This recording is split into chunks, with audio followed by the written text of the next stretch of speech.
Bon Gary, je suis super content de faire Salut, cette Max. vidéo parce que aujourd'hui on va tout simplement comparer deux DS3 C'est ça. qu'on a derrière et là vous vous dites ben ça n'a aucun sens de comparer la même voiture. En plus, c'est des électriques, c'est pas une thermique. Voilà, c'est deux électriques, esthétiquement c'est les mêmes, mais en Non, fin c'est de pas les compte- mêmes, je suis pas d'accord. En fin de compte, c'est pas les mêmes. Ouais, il y a quelques différences, mais en fin de compte, c'est pas du tout les mêmes au niveau technique. Moi, j'ai la nouvelle version qui m'est d'ailleurs prêtée par DS Stellantis New Lille, donc merci à eux, les liens sont en description. Nouvelle version, ça veut dire quoi? Nouveau moteur de 156 chevaux avec une batterie de 54 kWh brut. Gary, t'es venu avec quoi toi? Ah, j'ai réussi à chiner la première version en finition haut de gamme, série limitée Inès de la Fressange.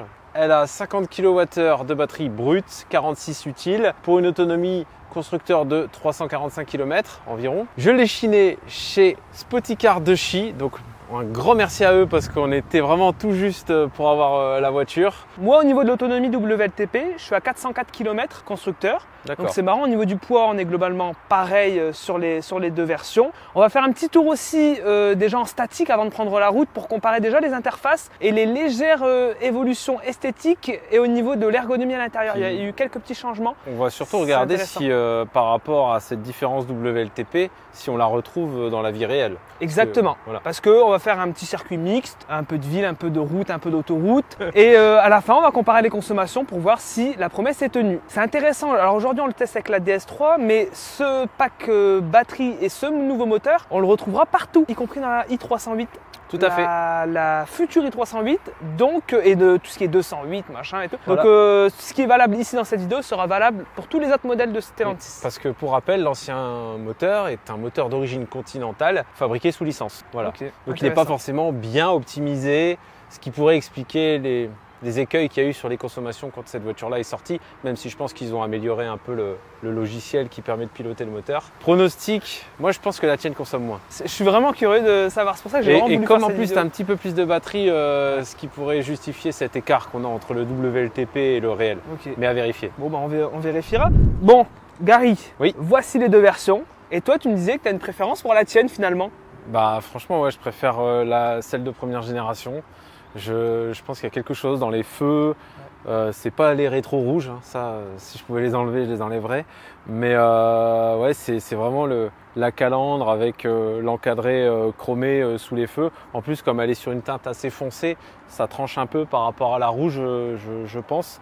Et ça fait un peu plus homogène, je dirais. Donc, au niveau du pare-choc, on a un léger redessin. C'est ça. La signature lumineuse, forcément, ici, qui est légèrement, qui a été retravaillée. Bon, en plus, il y a le petit logo ici sur le capot, avec le rappel de la finition intérieure, série limitée Inès de la Fressange, alors que toi, tu as le logo DS classique, quoi. Moi, je suis sur une finition Opéra, ce qui correspond vraiment au haut de gamme de DS. cette DS3. Juste un petit mot sur l'intérieur. Donc on a le rappel du bleu Très encre. joli. Très joli. C'est vraiment joli. On l'a aussi sur les sièges ici qui sont du coup avec un petit Alcantara et puis une façon cuir ici au milieu du tissu. Mais on aimerait que ça aille plus loin. Hein. Oui, Pas de les- feutrine. Les contreportes qui font très plastique et il n'y a même pas de feutrine à l'intérieur. C'est dommage parce que on prend le soin d'avoir un beau marchepied ici. Mais juste un petit mot d'ailleurs sur l'accessibilité que je trouve relativement mauvaise, tout comme Ouais. la 208, etc. C'est assez étroit, c'est assez haut finalement, on a une grande marche. Ouais, il y a un. Donc il y a attention quand même pour ceux qui ont du mal peut-être à monter. Mais finalement, ouais, pour l'intérieur, moi j'aime bien. Bon, Gary, un mot sur cette ergonomie qui est vraiment très mauvaise, je trouve. Les boutons en losange. Je suis pas convaincu. Déjà les boutons tactiles, rien que tout à l'heure, tu vois, j'ai voulu mettre un coup de lingette et c'est vrai que bah voilà, Et puis même t'actives quand plein de tu- trucs, puis bah ça marque, regarde, tu vois, on voit encore les traces de la lingette. Je trouve pas ça très pratique. Un peu mieux ici en partie basse, tu vois, finalement. C'est toujours tactile, mais ça marque moins. Et heureusement, le bouton du poste, c'est un bouton physique et les warnings aussi, parce que ça pourrait vite être compliqué Ça, en c'est cas de cool. besoin. Mais vraiment, sur cette tablette, là, il y a eu un vrai travail. Bon, là, on est sur l'ancienne version. Donc, Avec l'ancienne infotainment TomTom voilà. Alors, de qui a déjà pris un coup de vieux. alors que- 1902, je crois, à peu près, au niveau des graphismes. Alors, ça réagit. Oh non, non, ça J'allais dire, ça réagit réagit pas, plutôt bien. ça réagit pas. Ça réagit pas. Ouais, À mon bah, avis, ça ça manque date. de mise à jour. Hein. Ça manque de mise à jour. Ouais, mais c'est ça le problème. Terriblement. C'est que finalement, Terrible. la voiture n'est pas très vieille, mais Ah bah 2 ans. Ça a 2 ans, mais le système, il a plus de 2 ans, ça c'est clair. bon, c'est très c'est basique. Old school. Old school. On a. T'es content quand tu mets la radio, tu dis ah ça va, c'est à peu près bien. Voilà.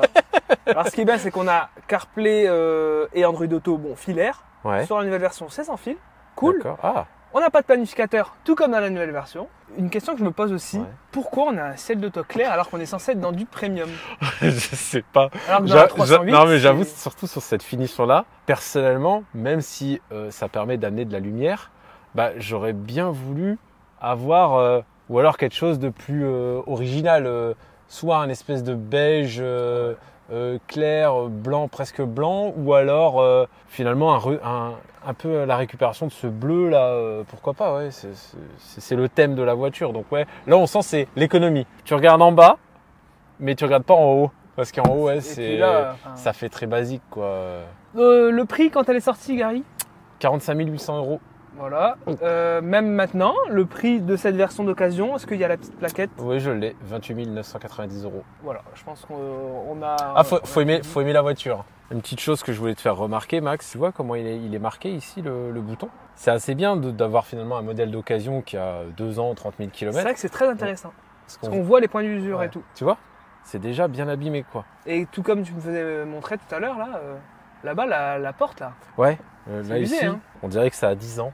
Je suis désolé, mais c'est compliqué. ouais, t'as envie de remplacer la pièce, quoi. Enfin, Donc nous voilà dans la nouvelle version. On retrouve la même commande, la même tu n'aimes pas. Voilà, que je n'aime pas.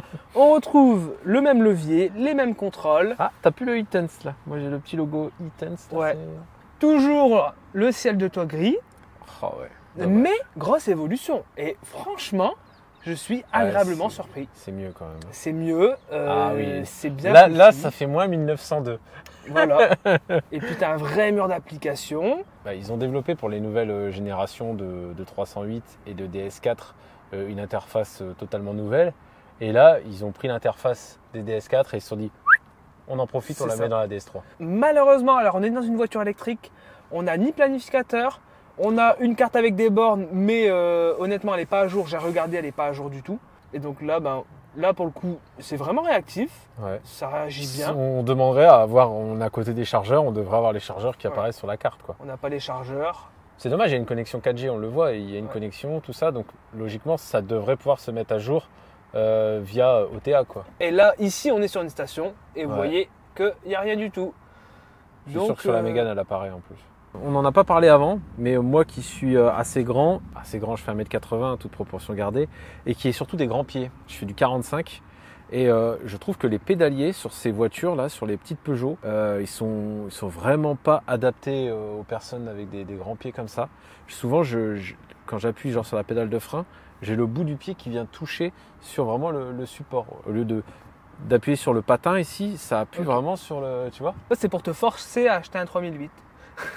Bon, maintenant, on va passer sur la route. Qu'est-ce qu'on va faire, Gary, comme trajet pour comparer les consommations? Bah là, on va prendre l'autoroute A1 Ouais, en direction du sud, direction vers Paris. Du coup, on est à Marc-en-Barœul là. ouais. Arrivé aux environs du péage de Fresnes-les-Montauban, on va s'arrêter, on va comparer les consommations. On aura fait grosso modo une trentaine de kilomètres, voilà, entre 30 et 40 km d'autoroute. À des vitesses, donc 70, 90, Ouais, quand 110. on part d'ici, c'est 70, Ouais. après on passe à 90, 110 et à la fin, on a une quinzaine de kilomètres, voire une vingtaine à 130 km/h. Ce qui est assez représentatif Voilà, finalement. donc on pour, se mettra à 132 compteurs pour avoir les 130 GPS. Clim à 20 degrés et on a le même niveau de batterie. On est à 89% de batterie. Une fois qu'on a fait le point, on va faire un circuit ville, route, etc. Mais on vous expliquera tout à l'heure, plus tard dans la vidéo. Donc maintenant c'est parti, on va C'est parti. sur l'autoroute et on fait le point. C'est Sur parti. Allez, c'est parti.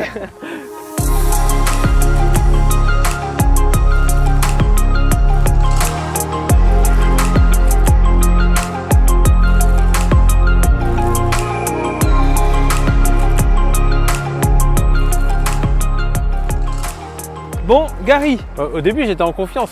On est parti, périph, 70, 90. J'étais en dessous des 14 kWh au 100. J'ai dit, oh, ça sent bon. Et après, on est passé à 130. et là, J'ai vu le truc monter. Puis à un moment donné, je me dis, oh, ça se trouve, je vais même pas avoir une conso stabilisée. Elle va pas être bonne, on va devoir rouler encore un peu. Et ça s'est stabilisé autour des 18,6 kWh. Donc là, 18,6. Voilà. Moi, j'ai fait 17,4. Vitesse moyenne, 82 km/h. Il y avait du trafic, hein, donc des fois on a dû Un peu de accélérer, trafic, c'est freiner. toujours difficile de rester exactement à la même vitesse. Ouais. On a parcouru donc 46 km au total. Donc clairement, pour l'instant, promesse tenue. Bah écoute, pour l'instant, si on en croit les tableaux de bord, la tienne consomme moins. Donc maintenant, ce qu'on fait, c'est qu'on va finir sur de la route, donc Voilà. jusqu'à 80 km/h environ, c'est ça? Ouais, on aura des parties à 80-90 et sinon on traverse quelques petites villes et villages, donc Ok. ça va être Voilà. un petit mélange des deux, mais surtout du 80 km/h. Ouais. Ok, et ben on va remettre nos consos à zéro et on refait un point donc à l'arrivée pour voir encore une fois si la conso est différente. Allez, c'est C'est parti. parti.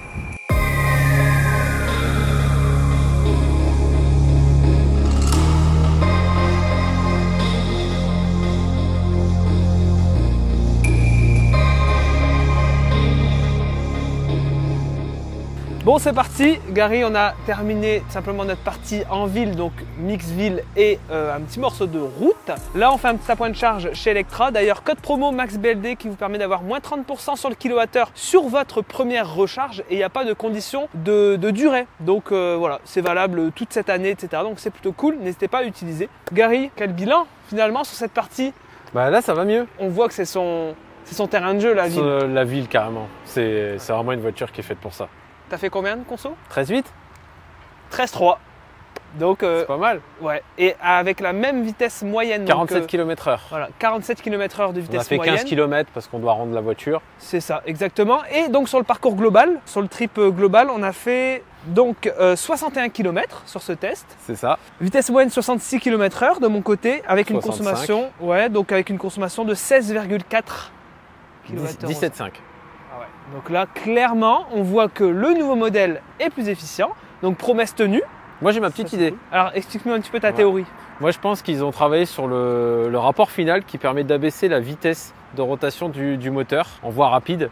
Et ce qui fait que la tienne consomme moins que la mienne. Ok. Voilà. Mais le moteur reste quand même différent. Mais le moteur est différent, bien sûr. Mais tout ça, ça se travaille, c'est un ensemble. Là, entre guillemets, il y a toujours... Certains diront qu'il n'y a pas de boîte de vitesse, mais il y a bien une boîte de vitesse dans le sens où tu as une couronne entre ta sortie moteur et tes roues. Ouais. Tu as un rapport de réduction, Ok. Voilà. Donc le fameux réducteur. le fameux réducteur. Bah voilà, bah merci Gary. Bah, merci toi. Allez, à la prochaine. Ciao.